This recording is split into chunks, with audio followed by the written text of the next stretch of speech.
Traffic checks. Good afternoon, everybody. This traffic report brought to you by KFC. Although the Friday getaway is on, all lanes are open on the 101. Over the 55, a lot of people seem to be using this instead of the Santa Ana freeway. And Randy Keith will be back in 6 minutes with more traffic then.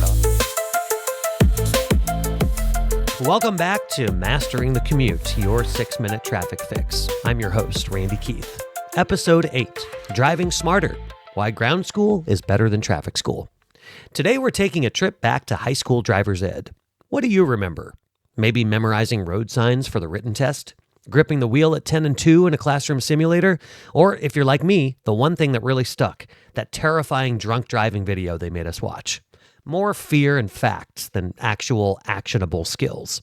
I got my private pilot's license after reporting traffic from the air for years, and I quickly realized that ground school for pilots is a far better model for training drivers than traditional driver's ed. It's all about seeing ahead, adjusting smoothly, and making decisions that keep the flow moving, just like flying a plane. Pilots aren't just taught rules. They're trained to anticipate, plan, and react. So today, I'm going to take you into driving ground school and teach you how to drive like a pilot. By the end of this episode, you'll see driving in a whole new way. What you learned in driver's ed was wrong. 10 and 2 was designed for old vehicles before power steering and airbags became standard. If your airbag deploys while gripping the wheel at 10 and 2, your arms can be slammed into your face, causing serious injury. Holding the wheel at 10 and 2 keeps your shoulders raised and tense, making long drives more exhausting. Drivers who grip the wheel too tightly tend to overcorrect, leading to erratic steering and sudden braking. And studies show that tense drivers make more reactive, impulsive driving decisions, increasing the risk of traffic waves and collisions.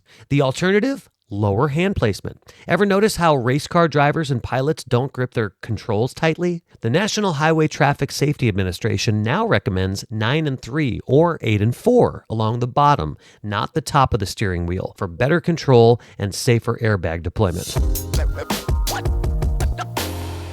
So I'm going to draw some analogies from flying to driving, mostly because I love flying so much, but also because I really want to relate to you how flying can be somewhat of a better lesson than what we learn in driver's ed.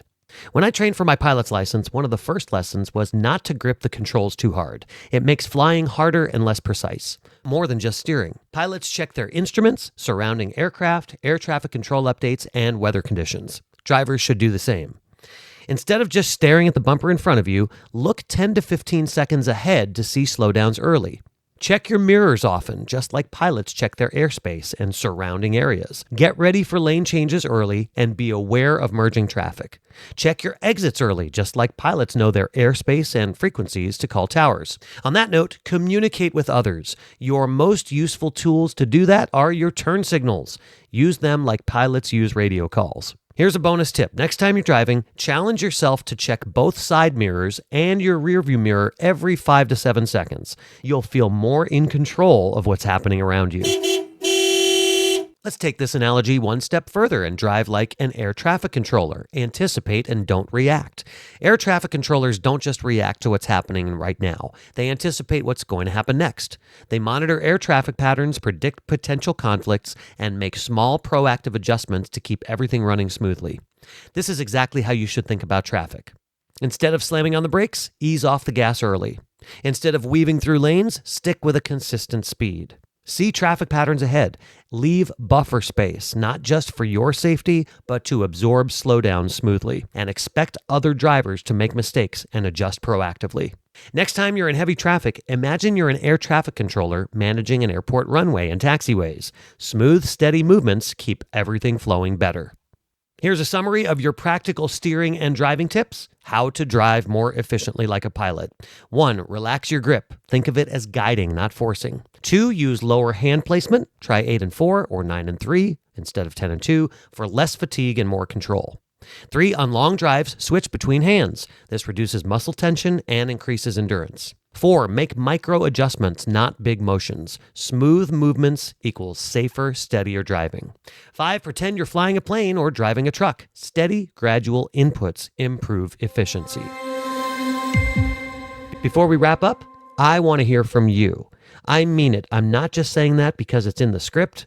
I write the script, so That's why I'm saying it. I really want your feedback on the podcast and your input.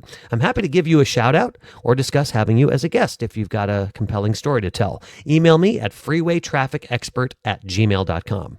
What driving habits did you learn in driver's ed that turned out to be wrong?